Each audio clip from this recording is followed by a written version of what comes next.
What's going on, everybody? It's your boy Shuggy from Shook Earth Media, and today we are back with Star Trek Picard Season 3. This is the penultimate episode of the series, and I gotta say, amazing episode. We get a ton of answers. We find out what finally is going on with Jack. We see what's behind the red door. We finally get to see who's behind the Changling conspiracy, who they've been working for all along, and we got some huge reveals, and of course a very satisfying ending for us fans. It's a huge, really exciting episode, one of the best episodes of Star Trek of all time. I really mean it this time. I said it already this season. I really love this storyline. Wow, edge of my seat the entire time. Absolutely love this episode, so let's get into it. Full spoilers, so don't watch if you haven't seen it yet. Let's break into the breakdown. So we start off with this first scene here, and it's expertly done. The big reveal. I really thought they were teasing us with it, and they weren't going to show it at first, because we open the door, Deanna looks behind the door, and then they cut away real quick. I was like, oh, they better not save this reveal for yet another episode.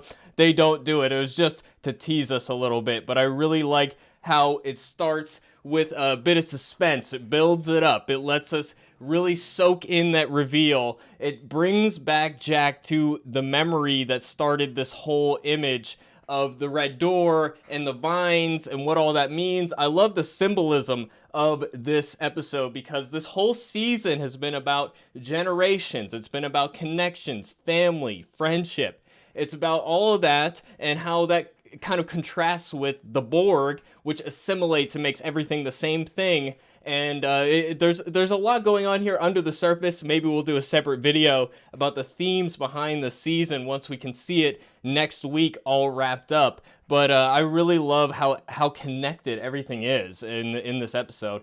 But I thought this was a brilliantly done scene where he's going back to a memory from his childhood of I forget what type of tree it is, but the flowers blossoming and it's raining down, and then the lighting changes from bright memory to darkness in an instant. And then I like how there's some shots where Deanna's there, some shots where he's alone. I think it's just really expertly pulled off, this scene here. And then she opens the door, and it's surprising enough that she's pulls back and runs away because he cannot she can't tell him yet, 'cause she's got to tell his parents about it so they can decide what to do about it. So I really love this reveal here. Just one small nitpick. It's something that happens later in the episode as well. Deanna runs to the door, and it really feels like he's right behind her here, and yet the door closes in his face. It's like, aren't there motion sensors to see he's right there? I don't know. A nitpick. It happens later in the episode as well, where there's guards behind the door, and they're standing right in front of the door, but the door doesn't open for some reason. It's a nitpick. Okay, I admit it, but I gotta point that stuff out. Or what else am I here for? You know what I mean? It's your boy Shuggy. We're definitely nitpicking, but I love this reveal and the clouds and everything. It's a slightly updated design of the Borg cube. I love the green contrasting with the orange. Really great color theory and everything, and I just think it's absolutely brilliant. And some people predicted in my comment section that it was the Borg. I didn't see it, but now it makes perfect sense, and it's like hard to picture it being anything else. And a lot of times with shows like this, they'll set up a mystery, and then the reveal just feels lackluster because it feels like an afterthought. This is not one of those times. This is the time where they started with the reveal and then worked backwards. and it's so obvious in retrospect, but it's just like, it's just perfect, man. And it's really the big bad that we've been waiting to see. So apparently the Borg has been in other episodes of the series. I didn't really watch through all of season 1 and 2, so I can't speak on that. But this is exactly what I remember thinking of the Borg before. A very terrifying villain. I really like when we go into the lair. We'll get to that part when we get to it.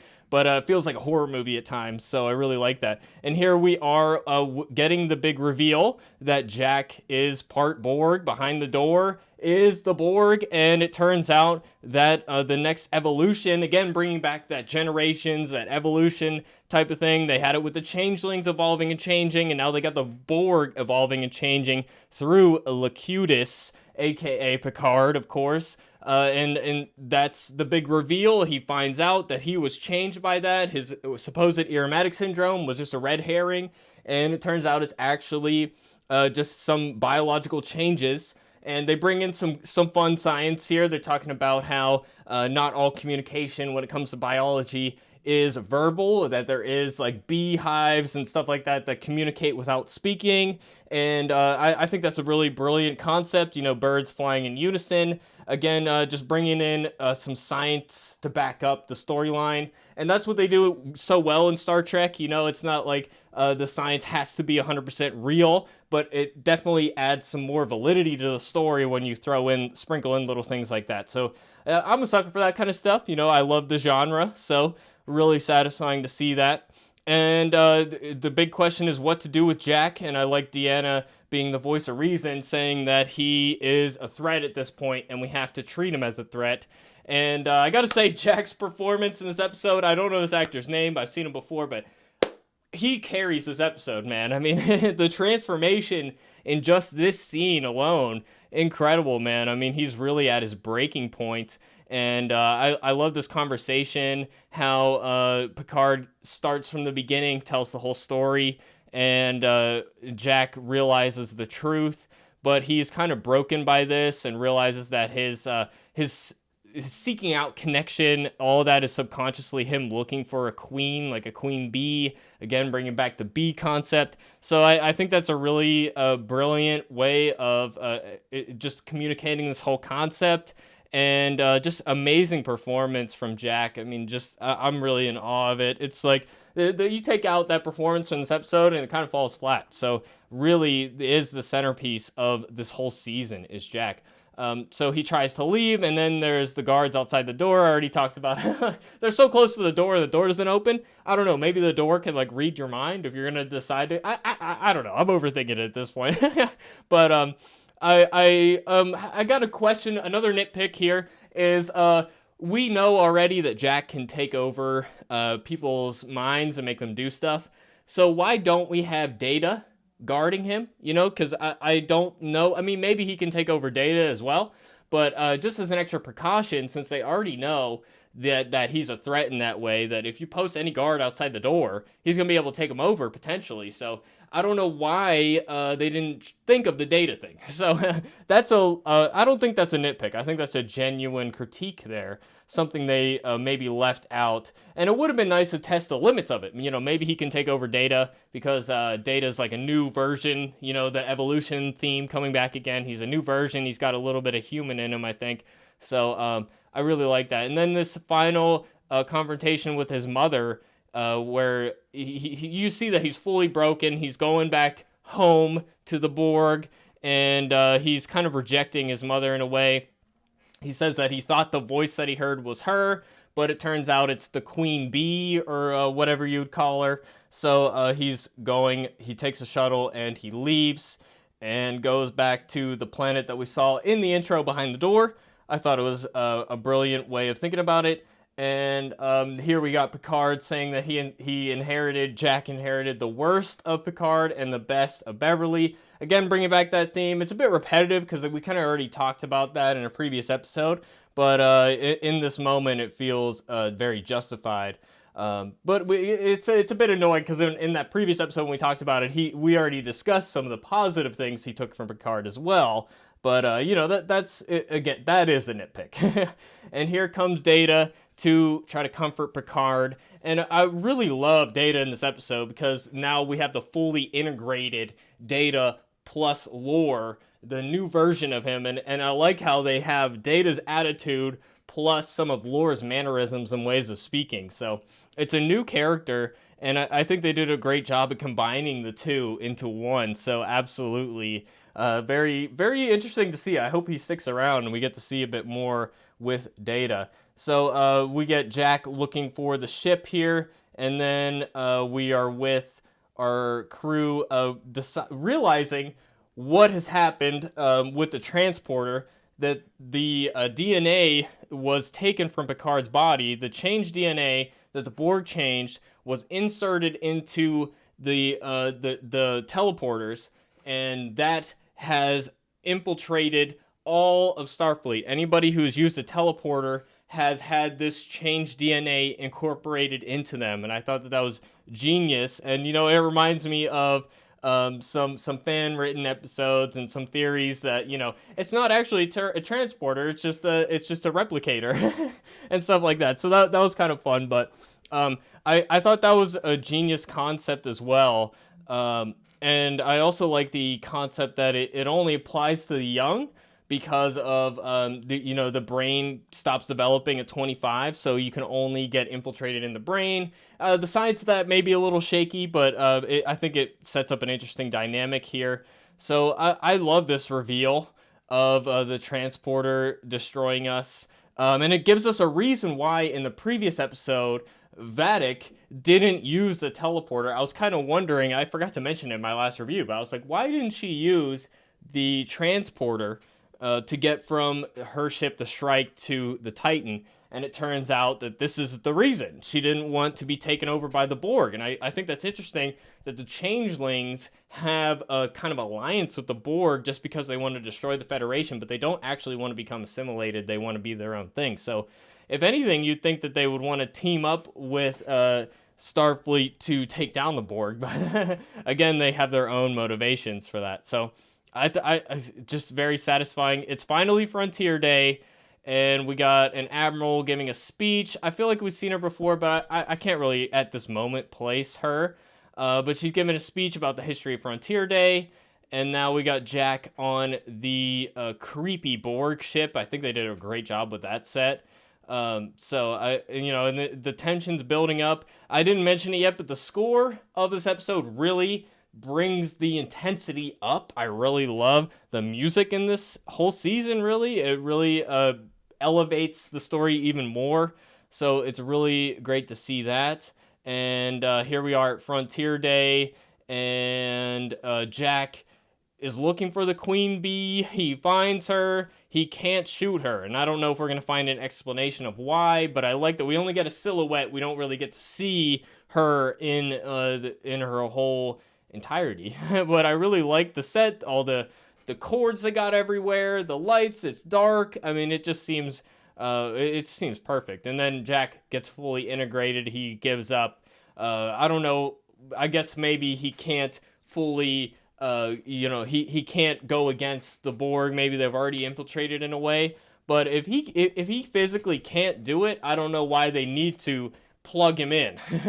But that's again, it's another nitpick, and we might find an explanation for it next week. So this is just again talking about the transporter and realizing that it's going to affect only the young people on the ship.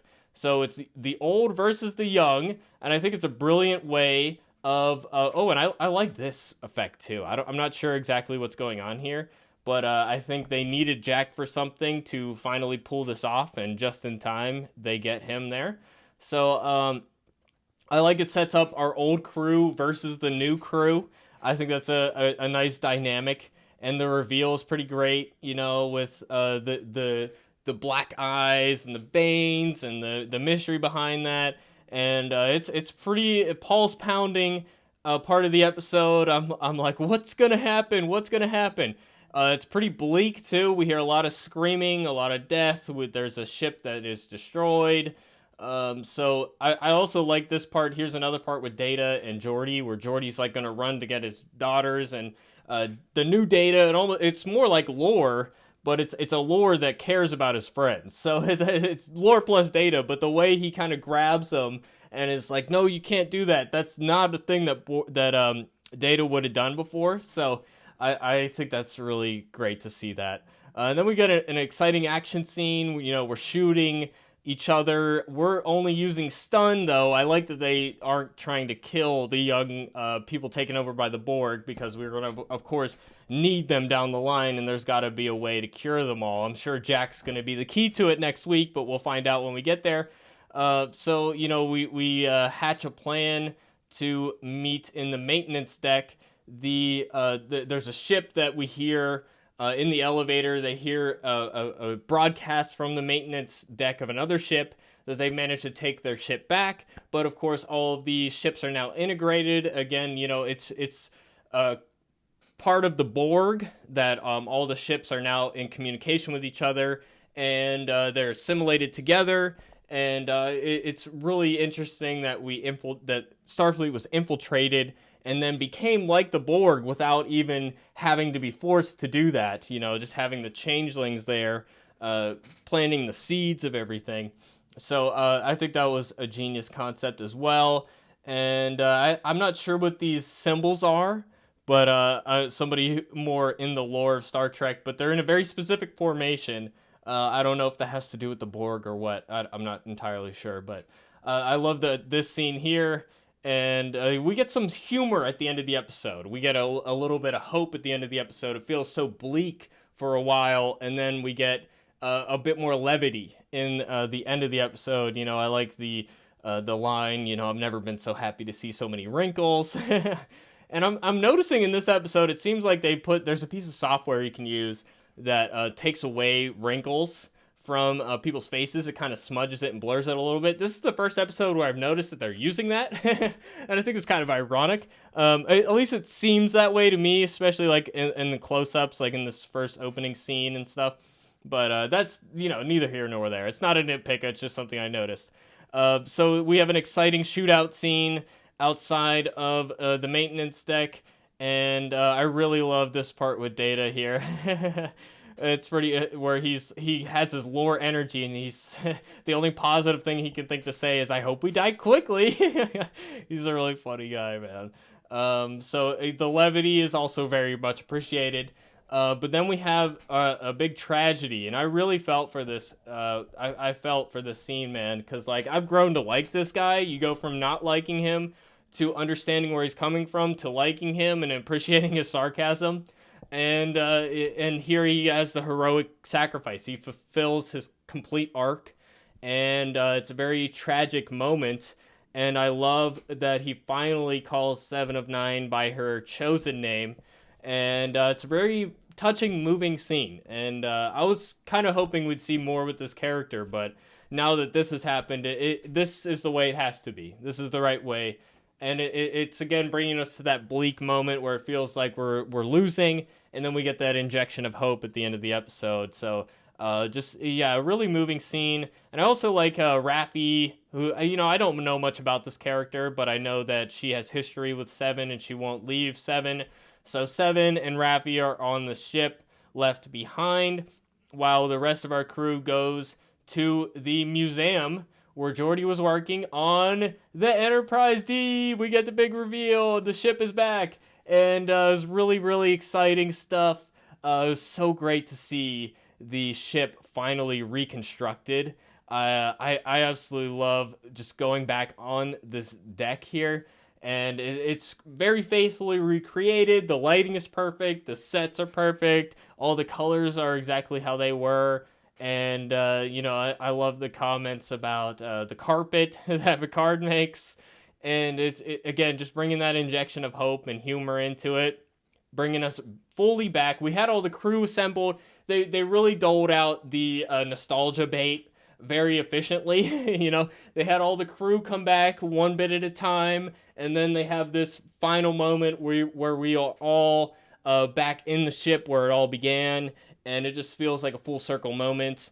And it's at the perfect time in the story as well, where it feels bleak and like everything's lost, and we're trying to turn the tide against our worst enemy, the Borg. So I absolutely love this ending here. And Picard says the thing, man. He says, "Make it so," and then he says, "Engage." We already had him say engage earlier.